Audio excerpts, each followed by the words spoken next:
ఆదివాసులమే కదా. జై ఆదివాసీ, జై ఆదివాసీ, జై కుమ్రం భీం, జై కుమ్రం భీం. ఈరోజు నాకున్నటువంటి సమయంలో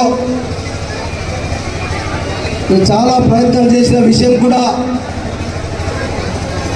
రాజకీయంగా కాకపోయినా మరి నేను అధికారంలో ఉన్నప్పుడు బీఆర్ఎస్ పార్టీ అధికారంలో ఉన్నప్పుడు మనం చేసినటువంటి విషయాలు మీ అందరికీ తెలుసు. మొట్టమొదటిసారి ఏదైతే గోడం గణేష్ గారి ఆధ్వర్యంలో మనం ఏదైతే 72 సర్వే నంబర్లో కుమ్రం భీం కాలనీ ఏర్పాటు చేసినటువంటి కొత్తలు కూడా నేను అప్పుడు ఎమ్మెల్యేగా ఉన్నా. నేను వాళ్ళు పిలిచినటువంటి కార్యక్రమానికి వెళ్ళడం, నేను ఆ రోజు చెప్పిన అంతకుముందు కుమ్రం భీం కాలనీ తీసేసిన రోజు నేను హైదరాబాద్లో ఉన్నాను. నాకు తెలిసిన వెంటనే అప్పుడే నేను బయలుదేరేటప్పటికి మొత్తం కుమ్రం భీం కాలనీతో పాటు సిపిఐఎం చేసినటువంటి కాలనీస్ అన్నీ కూడా కుప్పకూలినాయి. నేను ఆ రోజు మాట ఇచ్చాను, మీరు ఖచ్చితంగా మేము అధికారంలో ఉన్నా, పదవి లేకపోయినా నీ కాలనీకి ఎవరు అడ్డం వచ్చినా జోగు రామన్నతో పాటు బీఆర్ఎస్ పార్టీ నీకు అండగా ఉంటుందని చెప్పినాం. అప్పుడే గణేష్ మీటింగ్ తర్వాత నేను జిల్లా కలెక్టర్ గారికి, మా కుమ్రా రాజు గారు, నేను మిగతా ఆదివాసీ నాయకులను తీసుకొని పోయి కలెక్టర్ గారిని, ఎస్పీ గారిని కలిసినాం. మీరు రాత్రికి రాత్రి కుమ్రం భీం కాలనీ తీసేస్తారట. మాకు కూడా ఇన్ఫర్మేషన్ వచ్చింది. వాళ్ళు కాలనీ వాసులు కూడా వారం 10 రోజుల నుంచి నిద్ర లేకుండా నిద్రాహారాలు మానేసి మరి వాళ్ళందరూ కూడా మా ప్రాణాలు పోయినా పర్వాలేదు కానీ ఇక మేము కుమ్రం భీం కాలనీ నుంచి కదలమని చెప్పి వాళ్ళు కూడా చెప్తున్నారు. నేను ఆ రోజు ఉన్నటువంటి జిల్లా కలెక్టర్ గారికి, ఎస్పీ గారు చెప్పిన విషయాన్ని కూడా నేను మీకు మనవి చేస్తున్నా. అందరం కూడా కలిసి మరి చేసుకున్న విషయాన్ని కూడా మనవి చేస్తూ ఉన్నాను. విద్య కానీ, వైద్యం కానీ ఇంకా చాలా డెవలప్ కావాల్సి ఉంది. కానీ స్వతంత్రం వచ్చినటువంటి రోజులలో నేను ఒక్కటి గర్వంగా చెప్పగలుగుతా, మీరు అవునన్నా కాదన్నా నేను గుండె మీద చేతి పెట్టుకొని చెప్పగలుగుతా. ఏది జరిగినా ఆదివాసీ గ్రామాలలో ఆదివాసుల యొక్క ఆరాధ్యతమైనటువంటి కుమ్రం భీం విషయంలో కావచ్చు, ఇవన్నీ విషయాల్లో కూడా కేవలం 10 సంవత్సరాలటువంటి బీఆర్ఎస్ పార్టీ కొంతవరకు 10 సంవత్సరాల్లో న్యాయం చేసినామని చెప్పి గర్వంగా చెప్పుకోక తప్పదని చెప్పి కూడా కొన్ని విషయాలు పొరపాటు జరిగి ఉండొచ్చు. ఇవాళ మనం ఆదివాసుల యొక్క ROFR పట్టాల విషయంలో కూడా పట్టాలు ఇచ్చినాం. ROFR పట్టాలకు కూడా మరి ఖచ్చితంగా రైతు బంధు ఇవ్వాలని చెప్పి ఆ రోజు నేను ముఖ్యమంత్రి గారితో చెప్పించి ఇప్పించిన విషయం కూడా మనం చేస్తూ ఉన్నాను. ఎందుకంటే మనం ఇవి చేసినాం, ఇంకా చాలా ఉన్నాయి. మీరు ఇవాళ పదవి లేకపోయినంత మాత్రాన జోగు రామన్ అంటారు, మీకు ఎల్లవేళ అండగా ఉంటారు. మీరు ఎప్పుడు పిలిచినా ఆదివాసుల సమస్యల పట్ల, ఆదిలాబాద్లో ఉన్నటువంటి సమస్యల పట్ల మీరు ఏ సమస్య గురించి చెప్పినా ఖచ్చితంగా మాట్లాడదాం. ఇప్పుడైతే ఎమ్మెల్యే గారు చెప్పారో మీరు కూడా తొందరలో ఒక కమిటీ వేసుకొని మళ్ళీ అయితే వారు గవర్నమెంట్ నుంచి అఫిడవిట్ వేపిస్తామని చెప్తా ఉన్నారో మీరు కూడా తొందరలోనే కమిటీ ఏర్పాటు చేసుకొని అక్కడికి వెళ్తే బాగుంటుంది. దాని పరంగా మేము కూడా మా సహాయ సహకారాలు ఏం కావాలంటే మేము వచ్చినా రాకపోయినా మీరు పిలిచేస్తాం. ఎందుకంటే ఎమ్మెల్యే గారు ఉన్నారు, ఎంపీ గారు ఉన్నారు. మరి వాళ్ళు ఇలా MP MLA opposition party Bharatiya Janata పార్టీలో ఉన్నారు. వాళ్ళు ప్రభుత్వం మీద ప్రెషర్ తీసుకోవాల్సిన బాధ్యత వాళ్ళపైన ఉంది, జోగు రామన్న పైన కూడా ఉంది. ఖచ్చితంగా నేను రావడానికి కూడా సిద్ధంగా ఉందని చెప్పి, కానీ దాంట్లో అన్నింటిలో కూడా విద్య ఉంది, వైద్యం ఉంది, ఓట్ల సౌకర్యం ఉంది, ఆర్థికంగా కార్పొరేషన్ పెట్టారు. కానీ ఇక్కడ అదలాగా ఉన్నటువంటి ఏ ఆదివాసీ బిడ్డకు కూడా ఆ యోజనల ద్వారా మరి కేంద్ర ప్రభుత్వం పెట్టే పథకాలు ఇప్పటి వరకు అందుతలేవు. నేను ఒకసారి గణేష్ గారితో మీరందరూ ఒక అవకాశం ఇస్తే నేను మీతో కూర్చొని ఆ స్కీమ్ల విషయంలో ఒకసారి కలెక్టర్ తోటి మీరందరికీ ఒక అవగాహన రావాలి.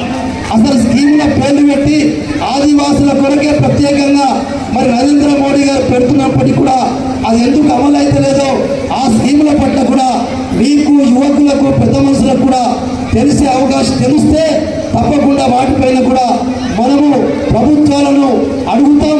మంచి మాటతో లేకపోతే ఏ రకంగా చేయించుకునేటటువంటి శక్తి సామర్థ్యాలు ఆదివాసుల దగ్గర ఉన్నాయని చెప్పి నేను మీకు అందరికీ చెప్తూ, ఎందుకంటే గారు కావచ్చు, మరి చెన్నారెడ్డి గారు కావచ్చు, ఎన్టీ రామారావు గారు కావచ్చు, చంద్రబాబు నాయుడు ముఖ్యమంత్రి ఉన్నప్పుడు చూసినాం. అనేక సందర్భాలలో ప్రభుత్వాలు మారినా ముఖ్యమంత్రులు మారినా మరి ఎవ్వరు కూడా ఆదిలాబాద్ జిల్లాను కుమ్రం భీం పేరుతో పెడతామని చెప్పింది తప్ప ఎవరు పెట్టలేదు. కానీ మన మాజీ ముఖ్యమంత్రి కేసీఆర్ గారు, తొలి తెలంగాణ ముఖ్యమంత్రి గారు కుమ్రం భీం గారి పేరుతోటి ఆసిఫాబాద్ జిల్లాను ఏర్పాటు చేసి వారి పేరుతోటి జిల్లాను పెట్టినటువంటి విషయాన్ని కూడా మీకు మనం చేస్తా ఉన్నాను. ఇలా చాలా మంది ఉన్నారు. మడావి రాజు గారు మొదటి నుంచి లీడర్ కాబట్టి వాళ్ళ ఊరి దగ్గరనే ఒక పెట్టి తన శక్తి సామర్థ్యంతో నిర్మాణం చేసుకున్నారు. కానీ ముందు కానీ తర్వాత కానీ గ్రామాలకు పిప్పల్దరి తర్వాత ఆ కొండ మీద ఏది కండాల పోదామన్నా, లేకుంటే సాలెగూడ, చినేటిగూడ, ఏతే సిద్దరి, ఖానాపూర్, పేతగూడ, రాజుగూడ, అత్తిగుట్ట, తిప్ప గ్రామాలకు వెళ్ళాలంటే కూడా వారికి నాకంటే తెలుసు. ఇయ్యల్ల మీరు ఏ అర్ధరాత్రి వెళ్ళినా కూడా ఇయ్యల్ల తిప్ప, అత్తిగుట్ట తప్ప మిగతా గ్రామాలన్నిటి కూడా మనం 90 కోట్ల రూపాయలతోటి ఎల్జీఎఫ్ నిధులతోటి నేను మంత్రిగా ఉన్నప్పుడు రోడ్ల విషయం మీ అందరికీ తెలుసు. సీతాగొంది నుంచి చేసుకుంటే అటు మరి మాలేబోరిగామ, చిన్నమాలేబోరిగామ, చించుఘాటుకు లింక్ పెట్టాం సీతాగొంది నుంచి.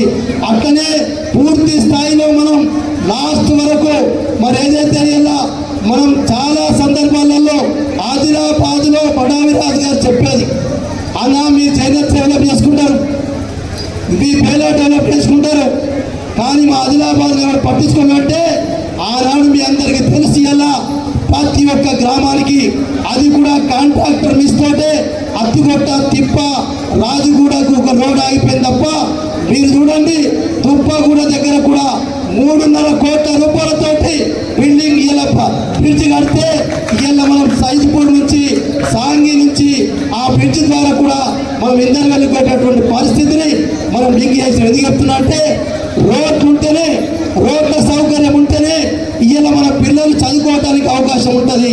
అక్కడ రైతులు పండించినటువంటి పంటను మార్కెట్లో తీసుకురావడానికి అవకాశం ఉంటుంది. ఈ రకంగా మనం ఆ రకంగా అన్ని సౌకర్యాలు చేసినాం, సాధ్యమైనంత వరకు చేసినాం. మరి తెలిసేలా పేలాలో జైలతో మరియు ఆదిలాబాద్ రూరల్ మండలంలో కూడా ఆదివాసీ గ్రామాలు తక్కువ ఉన్నాయి. ఇప్పటికి కూడా మామిడి కోరు శాంక్షన్ చేసి ప్రొసీడింగ్ ఉంది, టెండర్ ఇచ్చినాం. అట్లనే అదే కాకుండా ఇది ఏదైతే మనకు ఆదిలాబాద్కు దగ్గర ఉన్నటువంటి చిట్టెలబోరికి కూడా బ్రిడ్జితో సహా రోడ్డు మంజూరు చేసి ఇప్పటికీ టెండర్లు ఇచ్చినాం. కానీ మా ప్రభుత్వం మారింది కాబట్టి మేమిప్పుడు దానిపైన మరి సాటి చెప్పించేటువంటి శక్తి మా దగ్గర లేకపోయినా ప్రతిపక్ష పార్టీగా మీ అందరి సహకారం ఉంటే పెండింగ్ ఉన్నటువంటి కార్యక్రమాల కొరకు మీరు ఎలా ఎక్కడైనా అయితే అనుకోని కొల్లాంగూడ నుంచి మరి పురికి ఏదైతే వయా పురికి మరి అసోడా వరకు కూడా రోడ్డు మంజూరు చేసుకుంది. ఇవన్నీ కూడా ఇప్పుడు టెండర్లు పిలిచినా ఇప్పుడు ఏర్పడినటువంటి ప్రభుత్వాలు మొదలు పెట్టలేరు. మేము వారికి కూడా రిక్వెస్ట్ చేస్తున్నాం, మీరు కూడా మొదలు పెట్టండి. మా మడావిరాజు గారు కూడా చెప్పి కొంచెం చేయిస్తే బాగుంటుందని చెప్పి కొన్ని రిక్వెస్టే, విమర్శ మాత్రం కాదని చెప్పి కూడా నేను ఈ సందర్భంగా కోరుకుంటూ ఇంకా చాలా విషయాలు ఉన్నాయి. కానీ మరి ఇలా కేంద్ర ప్రభుత్వం కూడా మీకు తెలిసి ఎలా ఆదివాసుల విషయంలో మరి ఇలా అనేక పథకాల పేర్లు ఉన్నాయి. మరి నేను చెప్తే చాలా పెద్దగా ఉంటాయి కాబట్టి మరి మనం మాట్లాడి వెళ్ళిపోతాం. వాళ్ళకి ఇప్పుడు చెప్పినా నేను ఎమ్మెల్యే గారు ఉంటాడేమో, ఎందుకంటే భారతీయ జనతా పార్టీ ప్రభుత్వం కేంద్రంలో ఆదివాసుల కొరకు 12 పథకాలు పెట్టింది.